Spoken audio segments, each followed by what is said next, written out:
I'm Shannon Weber with Hive, a hub of positive sexual and reproductive health. And it's July 2015. We're here at the Sexual Health Conference in Keystone, Colorado. Yes. And hi, I'm Sarah Samelka. I work at the AIDS Foundation of Chicago. Some projects that I work on are the Chicago Female Condom Campaign and the National Field Condom Coalition. And that's something that we're talking about today. Yeah, a demo. Yeah. This is a third in a series of videos we've made about female condoms, helping us to get more information about what options women have and how can they be useful on this toolkit. So first of all, give me a description of the female condom and talk to me about the names. You know, what is it? What does it look like now? How do people talk about it? Okay, so I have a little visual aid here. Here it is, a female condom in its packaging. I said it's kind of a new and updated package, which I really like. You might have seen these before as a white package with a pink women's sign. So this is an updated package. The product inside is the same, so it's FC2. There was such thing as an FC1, but those aren't manufactured anymore. Right. So all we have in the U.S. And by the way, those are the ones that people might remember from. If you tried a female condom 10 years ago and you didn't like it, gotta try again. You do. You do. We have some upgrades. Yes. So Jessica talks about all that, but it's like note to self: if it's been a decade, come back. Yeah, come on back because there, like you said, we have some and just some quick features that are different now about the FC2. The previous FC1, it was made of two pieces of polyurethane that were fused together, and there was a seam. Okay, and you can feel that when you put it inside you, not so comfortable. And so this does not have a seam anymore. It's just like a male condom. We think of it as just like totally smooth all the way around. Another thing about this is that it said before it's polyurethane. Now it's made of nitrile, which is a synthetic latex. A great thing about it is like really warms up to your body temperature. It has a much more natural feel, and it's also not as noisy or rustly, which you might have heard about the FC1 is like that is not a sexy thing either. And so it's made of a new, different material. It's great for people who have latex sensitivity or allergies because it's latex free. And it also doesn't have that seam. So that's nice. But again, it is called an FC2. This is the only one we have in the United States. There's other internal condoms across the world. But right now, this is what we have to work with. It's a great product. We hope to see more in the future. But yeah, so you'll see here it called a female condom. And so just one thing to note about that is it is not only for people that identify as female or identify as male or identify even outside those two options. It's for any gender and any person. So there's some things you can call an FC2. You can call it an FC. We also call it an internal condom, an insertive condom. It's a bit of a mouthful, but you can also say receptive partner condom. It can be all hail the bottom power. Yes, exactly. It is. We also call it the condom for bottoms. Yes. So it can kind of along those lines. It can be used vaginally or anally. And they say one disclaimer I always have to say is that the FDA has not approved it for anal use. So when you see on this package here, it's all vaginas all the time because that's what's been approved for. But we do recommend it as a harm reduction tool for anal sex. And we work hard with the National Female Condom Coalition to get more research about the safety and efficacy of it used anally, so that someday we hope that we can have a push to make it approved for that use. But at this moment, we do promote it as a harm reduction tool. It is better than not using anything, in our opinion. And people have been using it since its debut for anal sex as well. Men, women, all genders. You talked about this some, but that's what I also wanted to ask is who uses the internal condom and why? Who and why? What are the different places and ways? So yeah, the short answer is anyone can. Anyone that wants to. Anyone. You got permission from Sarah. Yes. You can use it. Go home and use it. But yeah, a great candidate for someone to use the FC is if you want to try it. Like I said, if you are having receptive vaginal sex or anal sex, a great thing, a lot of people who use it say that they like having that feel of control, and that they are protecting themselves, and even like the idea that they're protecting their partner. You know what I mean? They're the ones that get to like have that element in their relationship, because this is something that they can insert, they can control, and if male condom is not really working out for you and your sex partners, you can try this, and it's something that you can insert, you can have it with you, that you can just kind of dictate when it goes in, how it goes in, and all of that. So that's great. And so people can, like I said, people of all genders can choose to use it, and that's something that they really like about it. Other people that might want to use it are people that want to maybe add something new to their sex life. You know, they have been using male condoms for a while, they kind of want to switch it up. There's a lot of interesting, pleasurable aspects about the FC. Like I said, it has these two rings, which we'll get to, I'll show you in a minute, but it has an inner ring that I said if you have a partner that has a penis, a lot of times that will hit up against that inner ring, and it can cause great stimulation for that partner. If this is you being used for vaginal sex, actually a ring part of it needs to stay on the outside, and that can rub against the clitoris and adds extra stimulation for that.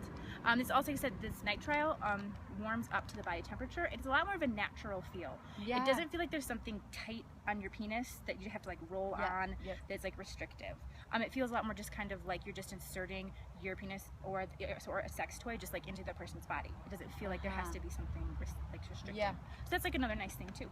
So, like all prevention methods, whether they're HIV prevention or pregnancy prevention, they only work if you use them properly. That is true. So, and we know we've all had to figure out how to learn how to use a male condom or how to remember to take our birth control pill, all these things. So, there are pictures on the back, but I can tell you that's one of the kind of barriers to starting is how do you use this and where does it go? So you're going to show me and talk to me about how this will work in my body. So, we have a little model here, like I said, and so this is a vaginal model. It also can be used anally, which I can demonstrate really quick. I use my hand. We don't have an anal model with us today. I said it can be used either way. And another thing too is people are not familiar. They know what it looks like. They've never seen it out of a package. So let's dive in. Does this have an expiration date like it does. It's in the flap, one of these flaps. So you have to kind of unfold it. Got it. And it's a little, I wish it wasn't like this, it's a little confusing because it tells you the manufacturing date. And then the expiration. And then expiration. There's 2 dates on there and you're like, what? But it's just the farther in the future. So this is manufactured in 2014. It's good until 2019. Great. Yeah. So they do expire. So do check that. But especially with these new packaging, this is like a new round of manufacturing. So this one's good till 2019. Great. And there's a little like tear right here already. So you don't like don't use your teeth. You know, it's very easy. Just like there. That's all you need. Just pull it down. And take it out. And just had to kind of, the part of it is demystifying it for people. And it's like, I could do this, my partner could do it, it doesn't matter. Yes. It's like, So you can definitely make it part of your foreplay if you want. But another thing we do suggest too is if this is your first time, you've like never used one before, your partner's never seen one before, you might want to just try it on your own. Not even at the time of sex. I love that idea. Yeah, not even when you're in this moment and things have to happen and there's rings and you're like, what is going on? Just take one home, try it, you're on your couch, you're in your bathroom, in your bedroom, just give yourself some privacy and see how your body works. So if we're just talking vaginally, for example, like people's vaginal canals are of different lengths. Some people, it's very long, it's like this long, some people it's very short. And their cervix is in different positions too. That's the back of your vaginal canal. It could be in different positions, it can feel different for different people. So just it's another way to just also know your own body and what's going on down there. So the elements of the FC2, pretty simple. We have an outer ring, we have this inner ring, and it's a pouch. This is a nitrile pouch, and this inner ring it's not like glued in. You can take it all the way out. Okay, but the reason the ring is in there is to help you insert it.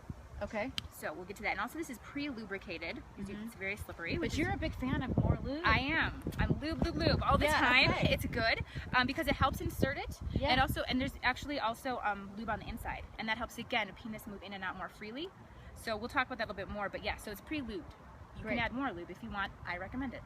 Okay, so you take this ring, you just want to pinch it. Okay. You can pinch it into a figure 8 if it works for you, or just pinch it closed. Just want to get it to like an oblong shape so that it'll work well. And again, so you just want to take it and insert it, and you push it, it goes back, if you get vaginally, back and up. You want to go underneath your pubic bone makes sense. And back up by your cervix. Makes sense. There's that ring in there. Your cervix also is kind of like a dome and just snugs right up against there. It doesn't like stick to it. It doesn't adhere to it or anything like that. It's not like it's clamping on there, but it is just snugs in nicely because it goes back behind your pubic bone and up around your cervix. Great.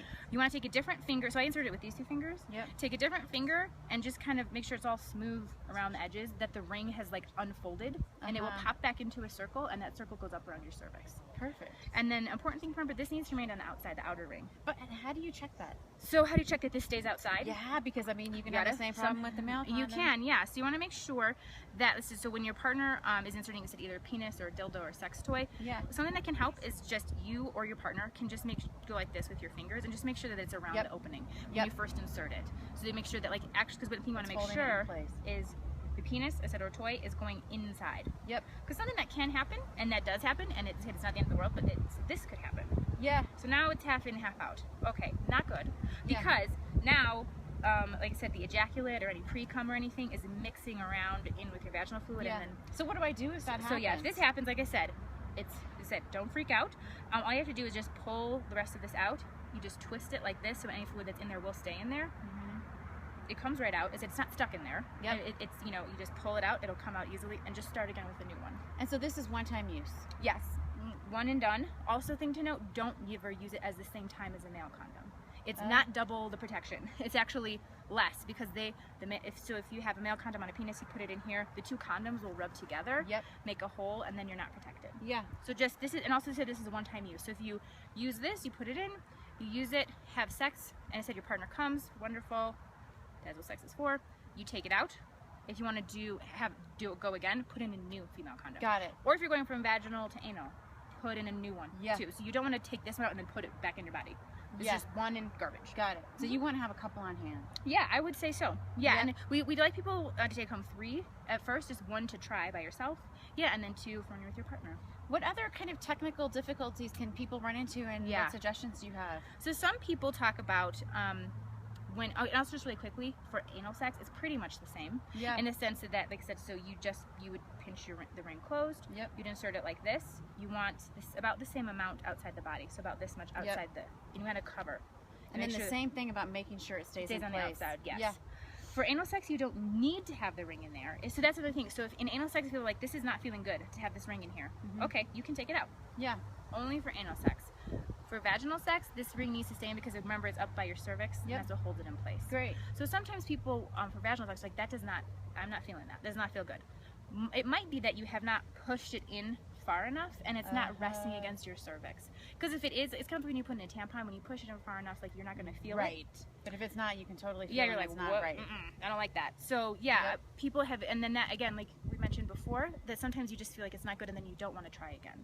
But there are things that you can do to improve the experience, which is make sure you've inserted it correctly. So if it's not back far enough and it's not snug against your cervix, then it might not feel good. Okay. When you push it all the way back, you won't be able to feel it. It'll just be kind of resting there. Okay. Yeah. Another thing that we talked about a little bit with lube, because sometimes it's an issue that could happen. So you are like touching with your hands, and they said you get it on your finger, so there's not as much lube as you started with, and so maybe the penis will go in and then just pull it out like that. Yep. Okay, you don't want that, obviously. Yeah. What can help with that is using more lube. Like I said, that makes everything literally go smoother. And so that makes insertion go smoother, and also helps so that it doesn't stick to the penis and then come back out again. Yeah, love that. Yeah. Okay, so now if I'm thinking about I want to introduce this to my partner or partners, can you give me some tips about how to bring it up? Because again, we don't really have models for this. Right. So what are some words to use, or what are some strategies? Yeah. One thing you can talk about is, again, just kind of adding if you and your partner into adding something new, and just something new and different, to spice it up. So these a lot of times are sold, like I said, like in sex shops. It's kind of a novelty item. I of course use them as a public health thing, a pregnancy and STI prevention, but they can also just be used as something that's like sexy and new and different. It's like, have you seen this? Have you tried this? Because again, inserting it can be part of foreplay.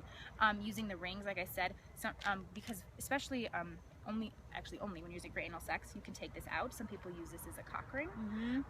You can also 2 for 1 there. Yeah, 2 for 1 deal. You can also talk about, like I said, this adds clitoral stimulation, because this remains on the outside. It has to be outside of the vagina like this, and so that can add a lot of pleasure. So it is just like a pleasure. It can be like a new and pleasurable experience. Another thing too is if you're if male condoms aren't working out because they're maybe tight or restrictive. Again, this will line either the walls of the vagina or the rectum, and so it feels like a more natural sort of feeling. It warms up to your body temperature, so it doesn't really feel as much like you're using a condom. If you're used to just that feeling of a condom on the penis. So it can be like a cool, fun way, to just add something different, and have your unit partner try new things. You can also talk about too, if you're getting some resistance about using a male condom, like this is not comfortable, this is not working for me. You can say, you know what, that doesn't mean we don't have to have condom-less sex.